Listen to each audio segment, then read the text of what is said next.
911, do you have an emergency? Today on Rescue 911. Hands up! A small-town business meets up with big-time criminals. Said, don't move, don't do anything stupid, and you won't get hurt. Watch as a high-speed pursuit leads police down the path of danger on Rescue 911.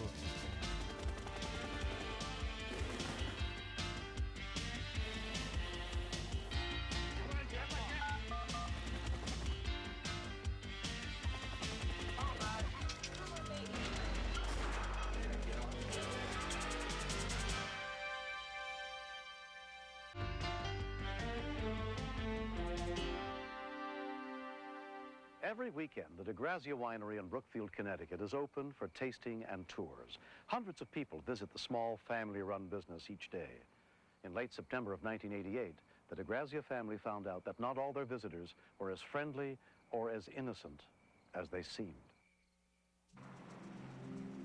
Through the investigation, I was able to determine that the suspects had left Texas and traveled eastward. They were described as being on a cross-country crime spree. One of the individuals was on parole for murder from the state of Texas. On Sunday afternoon, the two felons drove up to the small winery. Barbara DeGrazia was in the crowded tasting room. There were two gentlemen who wanted to see the owners. I felt and thought to myself they were definitely out-of-towners. I said I would bring them to my husband and he could discuss whatever business he needed to with him. Hi there. Hello.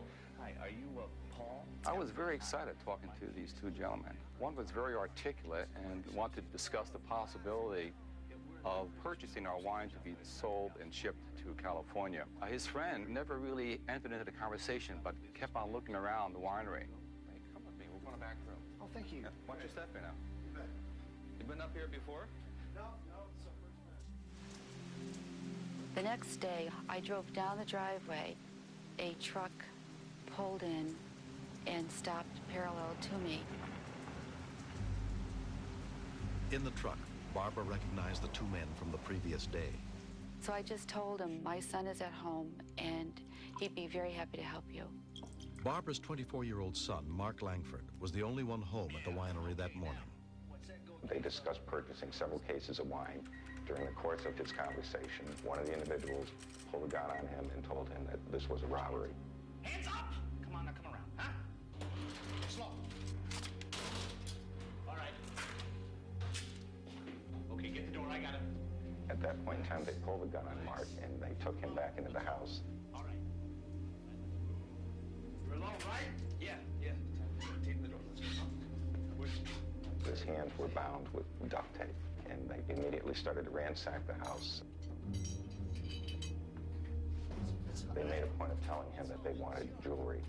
When he told them that there wasn't any jewelry, they insisted that there had to be more jewelry and that they would wait for Mark's mother to come home. Keep it up. Just relax. Get in the chair.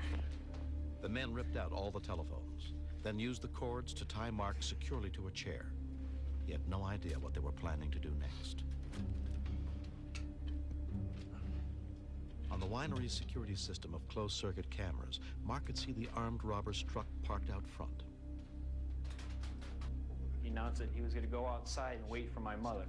He said, don't move, don't do anything stupid, and you won't get hurt. I thought about my mother getting kidnapped or worse, or what they would do to her once they got back. And I knew she would be back any minute.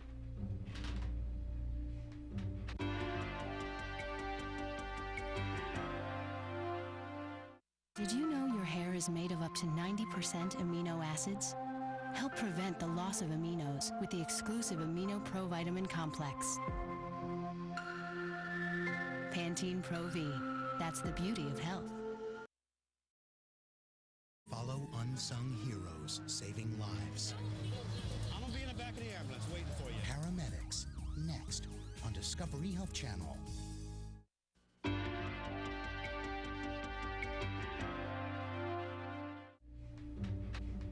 With the rocking chair still tied to his back, Mark managed to get over to the monitor and turn it back on. I saw that their truck was not in the driveway. I just thought the worst. I remembered the upstairs phone. And I thought to myself, this is my only chance to do something. He made his way upstairs and dialed 911. Dispatcher Mike Baldasti took the call.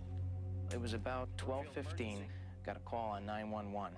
Person screaming into the phone, "I've just been robbed. I've just been robbed." He went on to state there were two white males, and they drove away in a red pickup truck.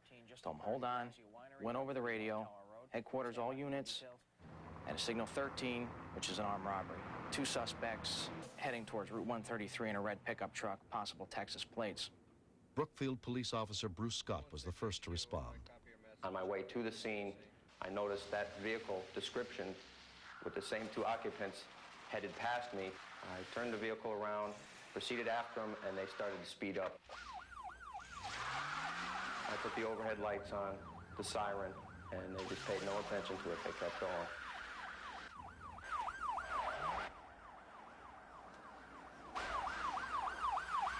They're hitting pretty high speeds. We're doing 80, 90 miles an hour up the road. Thank God people were pulling out of the way because I didn't want to see anybody get hurt. I also knew they were armed, and I was hoping that they wouldn't start shooting.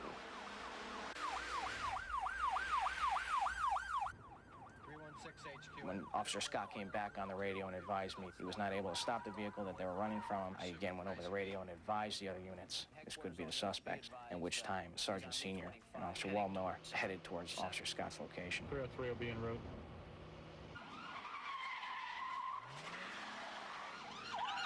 All right, Mark, we still have the vehicle in sight. We're attempting to stop the vehicle. Mark was on the line with me, and when I advised him that we had the vehicle in sight and we were pursuing it, he seemed pretty happy. He was kind of rooting for us. To the winery at this time. I was within 10 to 15 feet of them, traveling maybe 70 to 80 miles an hour. It was hard to stay behind them, but I managed. This went on for quite a while until we came to a construction site.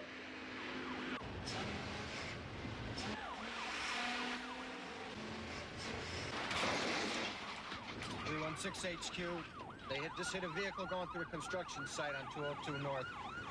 Okay, Bruce, I'll be catching up in a couple of minutes. I came in right behind Officer Scott, traveling at 70 miles an hour. When you're driving at a high rate of speed, you do get a little bit of a tunnel vision. You're not too aware of the things happening off the roadway. HQ.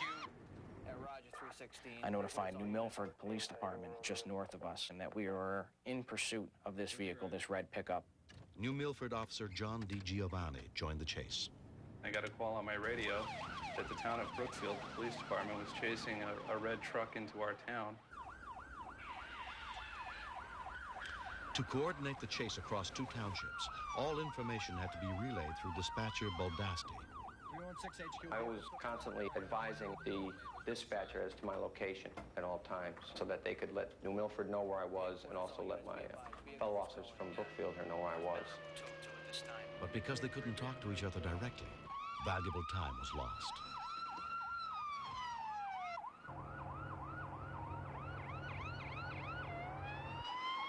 They were just non-stop all the way up the road. They almost run a New Milford detective over who was trying to block the road off. He had to get out of the way because he realized they weren't going to stop.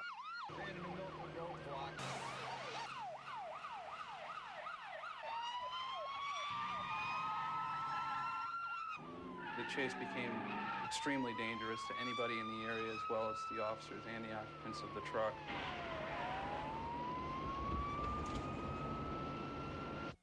Our Captain McCormick set up another roadblock, and he positioned his police cruiser across the road in such a manner that there was no way they were going to get around it.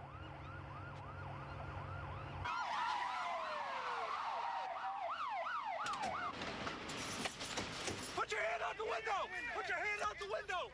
First thing in my mind when they stopped the vehicle was to make sure that they were surrendering and weren't going to start anything else at this point. We didn't want the situation to escalate. Where's the gun? No gun! Where's the gun?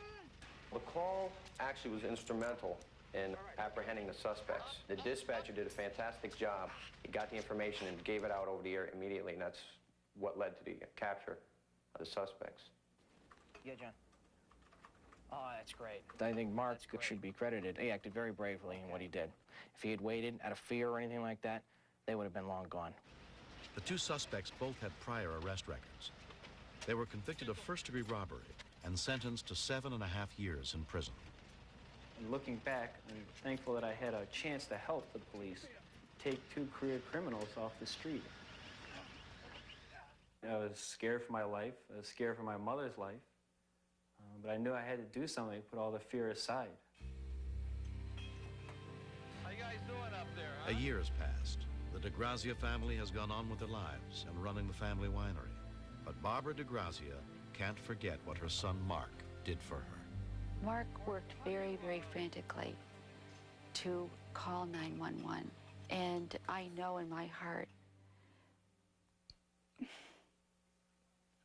he didn't want his mother to be hurt.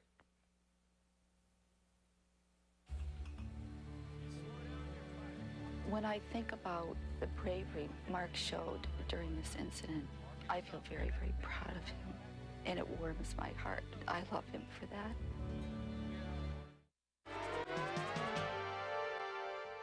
Next, step inside the command center where the calls for help are answered and meet the real-life heroes who save lives. Stay tuned for another episode of Rescue 911. Next on Discovery Health Channel. Real life, medicine, miracles.